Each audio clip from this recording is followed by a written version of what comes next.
Um, Hello, everyone. I'm Yasser from Qatar Research Computing Institute, and I also have with me here Sebastian from the Hasso-Plattner Institute in Germany. And we're excited to be here to talk to you about Ream and how you can use it to write cross-platform applications on top of Spark and other data processing engines.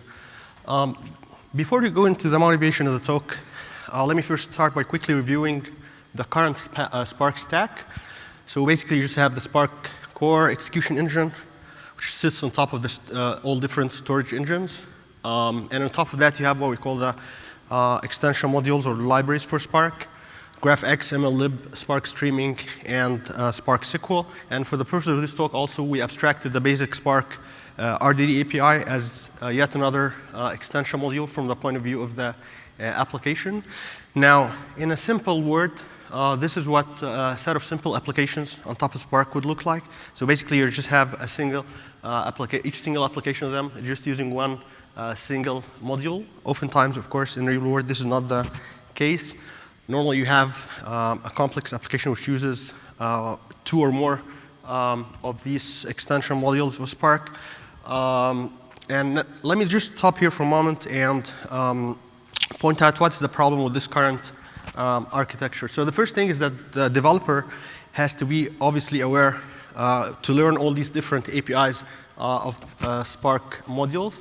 And now the second problem as well is that your application is tightly coupled to those APIs, which means that if any of those modules evolve, your application has to change accordingly to accommodate those changes, which also means that there has to be extra gluing code, if you will, to make those APIs work together. And while Spark try to make this as easy as possible, there's still some code to be done.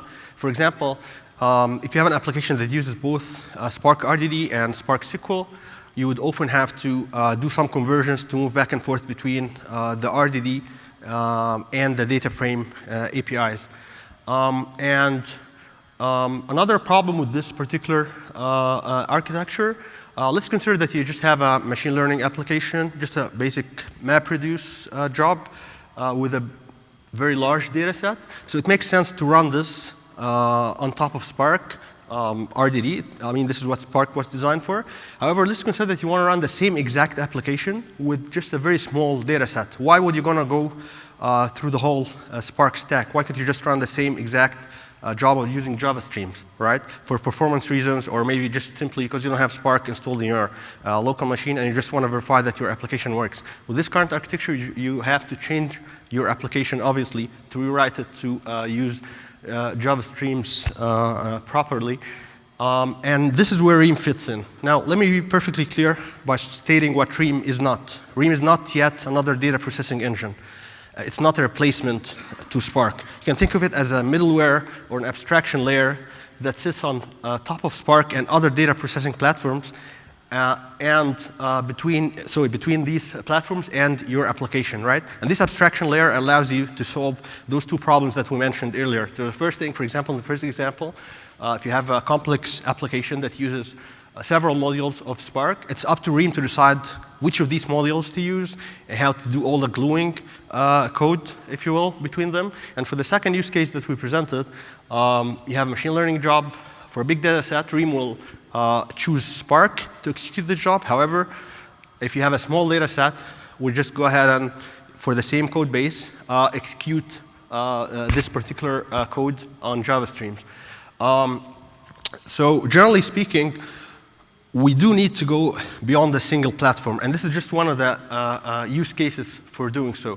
So let me just go through the general case of why do we need to go beyond a single platform, single processing platform, Spark or otherwise. The first case, what we call in the community the platform independence, which basically means that your application has to be either solely executed on this particular platform or the other.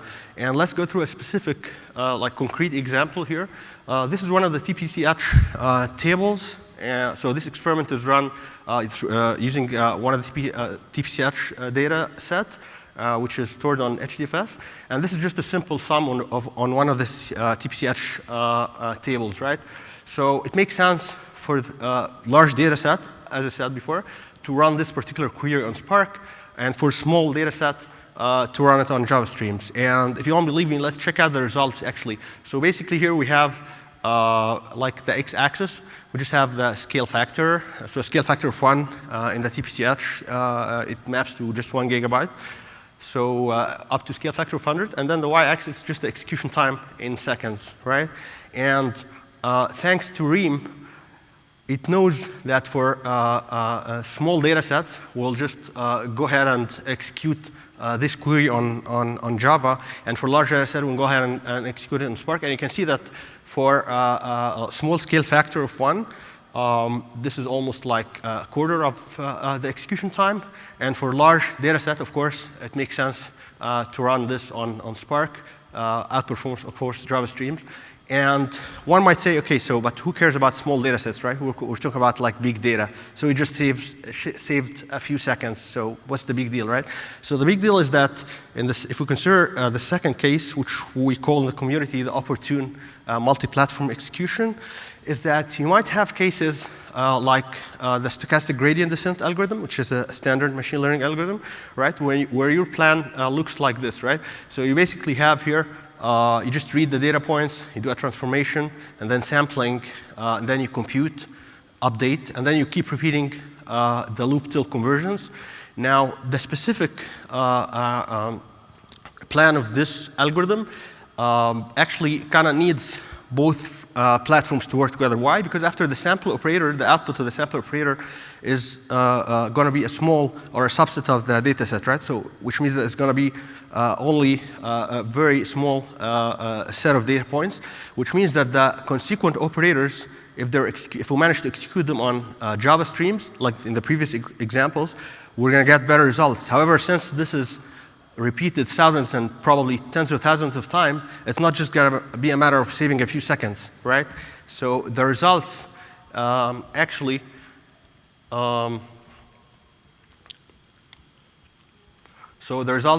if we check out the results, they're going to be stunning, right? So while obviously Spark outperforms Java in all cases, right?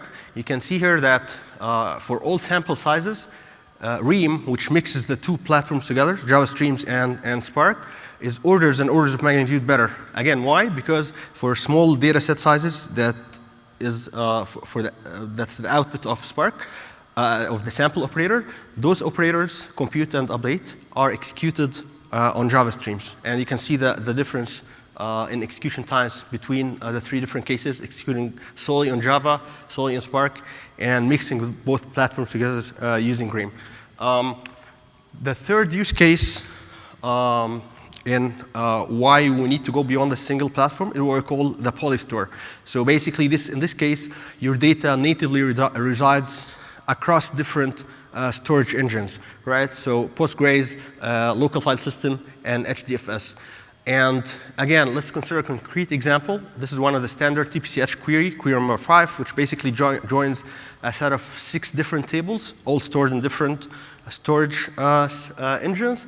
And it performs like some aggregate and some other computations after the joins, right? And here in this specific example, without Ream, what the developer would typically do would either move everything to, for example, Postgres and run this query, or move everything to HDFS and run Spark, right? But with Ream, you don't have to worry about whether data is, how to do the stitching or data movement or whatever. You just have to focus on your logical plan of your application, write it, and it's just going to take care of all this by itself. Again, the results here, if we consider them, you have the scale factor on the x-axis and the execution time on the y-axis. And you can see for a scale factor of 1, Ream, by mixing the 3 different processing engines, Postgres, Spark, and Java Streams, it outperforms both Postgres and Spark. And in the second case, it slightly outperforms Spark for a scale factor of 10. For a scale factor of 100, however, against the ideal case of because the data size is huge, so the overhead of moving everything to Spark actually pays off. And however, we're still matching natively executing everything on Spark, and which means that the Ream, the overhead of using Ream is very negligible. And as you can see, this is done transparently from the user. You don't have to worry about moving the data in one place. And the fourth and the final use case that we're going to consider here for why we need to go beyond a single platform is what we call mandatory multi-platform execution. So this basically means that due to the absence of some of the features or operators in a single platform, you definitely need to use multiple platforms in your query. And here we're going to consider cross-community PageRank algorithm, which basically this just gets two data sets from the wiki pages, does an intersect, and then runs a PageRank operator in them. In this case, the data resides on Postgres. If you want to implement PageRank on Postgres, good luck with that. Thanks to Spark, GraphX's Ream is going to decide to both merge, to run parts of this query on Postgres, other parts on Spark RDD, and other parts, probably the PageRank operator, on the GraphX. Another example to consider here, this same very example is going to run even if GraphX was not implemented by Spark. So before GraphX was introduced, there was no way for you to run this algorithm without actually implementing the PageRank operator, right? However, Ream would still run, and in this case, it would probably choose PageRank of the GraphG platform without, again, changing your code, right? And so these are basically the different use cases of why we need to go beyond a single platform, right? These are the results for the mandatory case. So you can see that Ream matches the ideal case in data set sizes up to 2,500 megabytes. And then in the last case, of course, because you can't compare reading from Postgres like only, here we're comparing against the ideal case, which means that the data set is already on HDFS. So of course, in the last case for a very large data set, the ideal case, of course, is much better than Ream. But again, here, this particular use case is not about performance. It's about really just missing features or missing operators in particular platforms. And this is done by Ream transparently. So now that we've considered all the use cases, let's actually take a look at how it works, right? So how does Ream work? This is a very basic, high-level overview of the Ream architecture. So you have the Ream API, which exposes what we call the Ream operators. These are Spark-like operators, map, reduce, filter, and so on. The only difference is that they're not tied to a certain platform, right? And you got also the drivers, the platform specific drivers, Java driver, Spark driver, Postgres driver, and so on and so forth. And on top of these drivers, you have what we call the execution operators, which are the just simple wrappers around the engine's operators. And the first thing is that the user has to write what we call a Ream plan. Basically, it's just a set of Ream operators to connect it together. The Ream plan is sent via the Ream API to what we call the cross-platform optimizer. The cross-platform optimizer, what it does is that it tries to figure out the best execution plan, which means that it translates this Ream plan to what we call an execution plan, which is a set of execution operators connected together. An execution plan is divided into what we call stages. So here we have two stages, one stage with this blue color, which means that a stage is basically a set of execution operators that are deemed to be executed at once on a particular platform. So here we have two stages. One, this stage is going to be executed on top of Spark, and this stage is going to be executed on top of Java. And then the cross-platform executor is basically responsible for sending these stages to the drivers. And once the cross-platform executor kicks in, the monitor component of Ream starts to monitor this execution, the progress, and collecting some statistics, and sends feedback back to the cross-platform executor, which in turn sends the feedback to the optimizer as to whether or not it made the best decision and picked the best plan. And when I say best plan, the cross-platform optimizer, it uses cost-based optimization using cost functions, which are based on so many things like cardinality estimates for each operators, CPU loads, and so on and so forth. Right now, the cost learning, this is done offline. However, right now there are efforts to make this learner work online. So this is basically a very quick overview of how actually Ream works internally, right?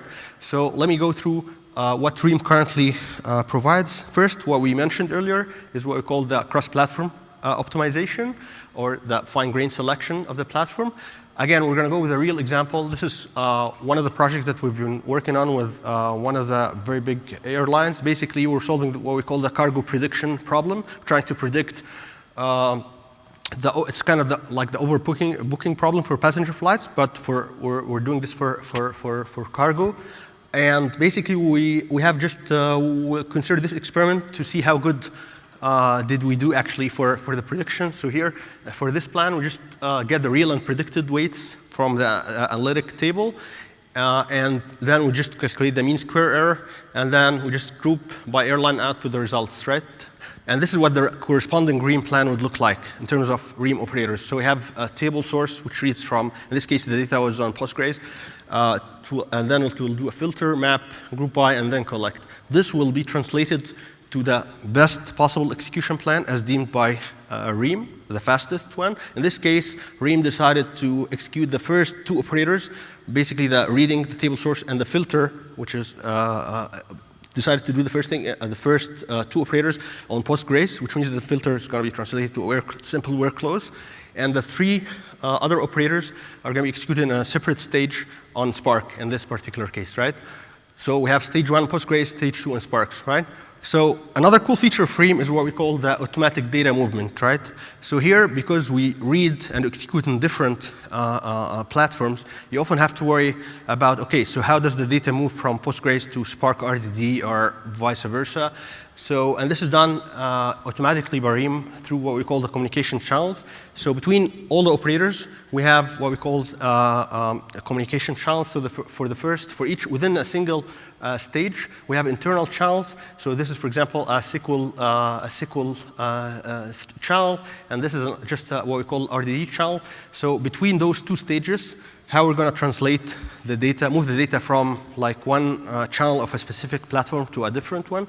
So we achieve this by what we call a conversion operators. And again, this is done automatically by Ream. In this case, Ream will select what we call SQL to RDD operator. And this is done automatically by Ream.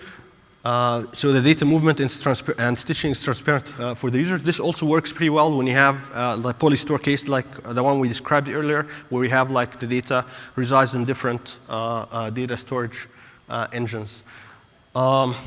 Ream is by design very extensible.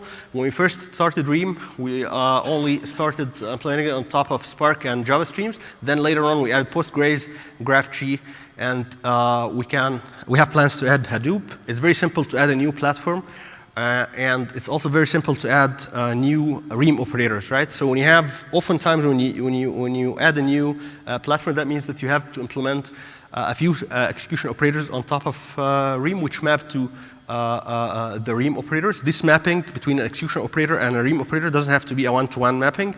So in this case, for example, we can add other Ream operators, and it's pretty simple. Ream comes into several APIs: Java, Scala, REST, Pig Latin for declarative querying, and we have future plans to support Python as well. Last but not least, Ream comes in with what we call a Ream Studio, which is a visual IDE for monitoring, debugging, writing and executing Ream plans. I'll turn over to Sebastian right now, who's going to take you through a dive into the code to demonstrate how easy it is to write Ream applications. Sebastian?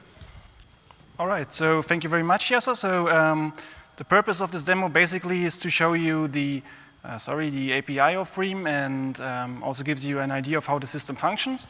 And for that purpose, we basically prepared two Jupyter notebooks, each having a small data processing application written with Ream Scala API. And yeah, we can later on download them, so you find them on our GitHub organization so that you can play around with them by yourselves. And for now, let's start with the hello world, basically among the data processing applications, which would be the word count. And let us briefly show a minimal example of how to write a word count in Ream's Scala API. So this is really Java API, sorry. So this is really pretty similar to what you do with Spark's RDD API. So what you do at first is you get yourself an Ream context, and with this Ream context, then you can register the platforms that you want Ream to use during the execution, and from there you just get yourself a plan builder, and with that you can basically chain the Ream operators that make up the word count. So I will not go into the details of how to do the word count, probably you already know, but you see like familiar things like read text file or flat map or map and reduce by key, and finally collect, which triggers the execution of the plan. And yeah, the plan that we built is basically the one that you can see in the side, as if we would have created it in the Ream Studio. So now let's come to the Scala API, which is necessary because here we're obviously running a Scala kernel in this notebook. So in our runnable example, we at first just obtain an input file for testing, basically. So here we're using Homer's Iliad, so basically this ancient novel. And then we just pull in the dependencies into our notebook kernel because basically Ream is technically speaking a library. So everything that you have to do is specify Ream as a dependency in your build tool, and then you're already good to go and you can start writing Ream applications. Yeah, and from there we actually can then start writing the actual code of our application. So here initially we just create a case class simply because it's a little bit more convenient to work with case classes rather than with tuples. And then we do the exact same thing that I already showed to you. So we get ourselves a Ream context for Java and Spark. We get ourselves a plan builder, and from then we just chain the different Ream operators that we want to need for our plan, basically. However, this example here is a little bit more elaborate, not only because we have some additional operators which merge together infrequent word counts, but also because, as Yasser told you already, Ream is using a cost-based optimizer to figure out on which platforms to run all these operations. And this cost-based optimizer relies on cardinality estimates and on cost functions. And for us, it's a continuous effort to improve these things, especially by learning from historical execution data. However, we are also being pragmatic at this point and allow users to specify optimization hints which might give them maybe more reliable estimates and therefore also more reliable execution plans. However, you don't need to do this. We'll still show it anyway. So for instance, you can annotate the loads of your UDF functions, you can annotate the selectivity of your UDF functions, and you can even override complete cardinality estimation functions for your Ream operators. Okay, so that being said, let us now execute this word count, and what we see here is now a pie chart which displays basically the word counts of Homer's Iliad. So for instance, we see that the word this is the most prominent one and is like 8% of the book. So if anybody ever asks you whether you have read Homer's Iliad, then you can now say that you're pretty much aware of the contents of this book. But the question is, how did Ream actually come up with this result? And for that purpose, we also added a visualization of the execution plan. Let me untangle this. And here you can see only green circles, which means that Ream chose to do everything with Java execution operators, and in this scenario this is actually sensible because our input file is only like 2 megabytes large, so there's no purpose in taking the overhead for running Spark. However, because this is the Spark Summit, we might want to enforce a bit of Spark in this plan. So for instance, here we can now run the splitting of the different lines of the text files into words on Spark. And if we do this, we get the exact same result as before. However, we get a different execution plan, which is again a little bit entangled. Okay, so it's better. And so you see some blue circles, which are Spark operators. And in particular, we can see that now the splitting of the lines into words has been done on Spark. However, there are some additional operators in Spark, and why is that? That is because of data movement. So you have to know if we start reading a text file in Java, what it will give us is a stream of strings, like here. And to convert this, or basically to work with this in Spark, what we need to do is to convert it into an RDD. So what the Spark optimizer detects now is that it will at first need to collect the stream into a Java collection, which can then be parallelized into an RDD. From there, it can finally do the flat map operation in Spark. And finally, we get an output RDD, which again has to be collected so that we can continue working on it with Java. So you see, Ream is basically automatically figuring out for you how to move the data between the platforms. Let us make the point also for a little bit more advanced example, let's say. So here we have an implementation of k-means based on Ream. So k-means is a clustering algorithm, and this particular instance has two interesting properties. The first one is that we read our data that we want to cluster from a SQLite database. And the second point is that we have an iterative data flow here. And iterative data flows are very common, so you'll find them in most machine learning algorithms and in many graph processing algorithms. And so let us quickly just deep dive into these two things. So at first the question is, how do we read from a database? And that's actually rather easy. So it's right here. You just have a different Ream operator for that. So you just specify that you want to read a certain table, and then you get a new data set, and you can do all the operations that you could do on any other data set, like, for instance, map, reduce, filter, and what have you. In fact, you have even some additional options, like, for instance, applying a project operator to the specific records. And the other point is, how do we do iterative workflows? That's also very easy. So you have some data set that you would like to evolve across your iterations. And every loop starts with a loop operator. So in this instance, we're using the repeat operator, which is just repeating a loop for a fixed number of times. And yeah, this repeat operator also accepts a loop body, which then has to be executed over and over again. And this is, again, just plain Ream code, so there's also nothing special to it. So you can write it down pretty easily. However, what happens behind the scenes is a little bit more complex. So here we see the execution plan for the k-means. And what you will see first is that Ream decided to read the table in SQLite. And it also detected that it's sensible to push down the projection of the tuples down to the database. However, then to move the data to Spark is a little bit more complicated. In fact, we have a complicated data movement path that goes over 3 operators until we arrive here. And if there's any possibility to move data from one representation to the other, Ream will always find this path. The second interesting thing here is the cyclic data flow. So the one thing is that Spark has no first-class abstraction of cyclic data flows. However, Ream can easily compensate for that simply by unrolling the loop during runtime. And the second thing that is important here is that when we load our points, we will reuse them across many iterations. And Ream somehow has a notion of when a data set is reused, and it will always make sure that the data set is also in a format that is reusable. So an RDD per se is not reusable, but we could cache this RDD so that we can indeed reuse it, and this is exactly what Ream does. It will issue a Spark cache operator or cache operation to cache the data set before feeding it into the loop, and then during runtime it will also keep track of the execution resources and remove them as soon as they're not needed anymore. That means as soon as the loop is finished, basically the RDD will be unpersisted automatically. So this concludes the demo, so let me just briefly go to our 2 last slides. So you have seen we have already come quite some way with Ream, but there's still a lot of things that we would like to do. So for instance, we would like to add more platforms such as Hadoop, so maybe also to help organizations to move from existing Hadoop stacks to more modern execution platforms such as Spark in particular. We would like to integrate it in, with resource managers so that the optimizer can actually also take the availability of resources into account while optimizing. We would like to improve the exchange of data platforms. We would like to reuse data sets across jobs. We would like to improve our optimizers. So there's still much to do. And therefore, we are also calling out to you. So in fact, we are currently having the endeavor to make Ream an Apache incubator project. And if you think that Ream is a cool project and you would like to contribute to it in some case, be it just discussions or use cases or code contribution, that is very welcome. So here you can see our website. You can just focus on GitHub, or you can also reach out on Jitter to have more detailed discussions. Yeah, and we would be happy if we could basically carry the dream on together. And with that, we thank you for your attention. Thank you.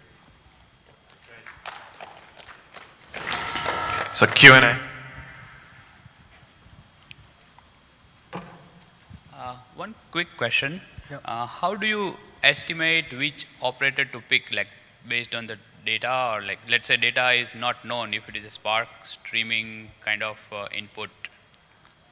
So currently we're optimizing batch jobs, and we have possibilities to match the cardinalities of sources, and we will push the cardinality estimates throughout the whole plan so that for each operator we have a cardinality estimate. Based on that, we can then estimate what is the load that a certain operator has on different platforms. Okay. And we can use that information and these estimates basically to compare the different operators. And then, of course, we have to take other things into account, like, for instance, what is the cost of the data movement. So all this is being judged by cost functions and based on the cardinality estimate so far. Okay. Then we have a dynamic programming approach, basically to do the optimization eventually. Okay, all right, thanks. We're actually almost out of time. You can continue bugging them. So guys, round of applause for Sebastian and Yasser. Thank you.